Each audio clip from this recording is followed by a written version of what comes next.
6/12/2025 তাৰিখ শনিবাৰে দিনৰ 3:30 বজাত তেজপুৰ জিলা মইনা পাৰিজাতৰ অন্তৰ্গত উত্তৰ আঞ্চলিক মইনা পাৰিজাতৰ জিলিঙনি শাখা মইনা পাৰিজাতে মইনা আৰু চেমনীয়াসকলক আগন্তুক 26 পৰা 29 ডিচেম্বৰলৈ গোলাঘাটত অনুষ্ঠিত হ'বলগীয়া ৰাজ্যিক শিশু সমাৰোহ আৰু মহাৰজত জয়ন্তী সামৰণি অনুষ্ঠানত অংশগ্ৰহণ কৰিবলৈ উৎসাহ জনোৱাৰ উদ্দেশ্যে পতিয়া চুবুৰী নামঘৰ প্ৰাংগণত এখন বিশেষ সভাৰ আয়োজন কৰে।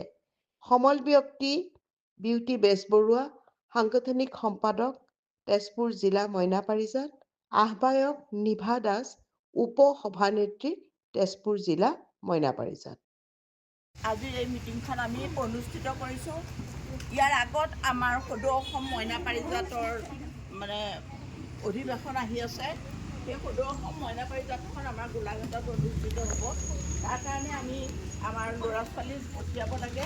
সেই উদ্দেশ্যে আজি আমাৰ মাজত এই বাইদেউক দুই এষাৰ কথাখিনি বুজাই দিবৰ কাৰণে, তোমালোকক দুই এটা কথা বুজাবৰ কাৰণে আমি আমাৰ এই সমল ব্যক্তি শ্ৰীমতী বিউটি বেজবৰুৱা ইয়াত মাতি আনিছোঁ। গতিকে তেখেতক আমি আসন গ্ৰহণ কৰিবলৈ অনুৰোধ জনালোঁ।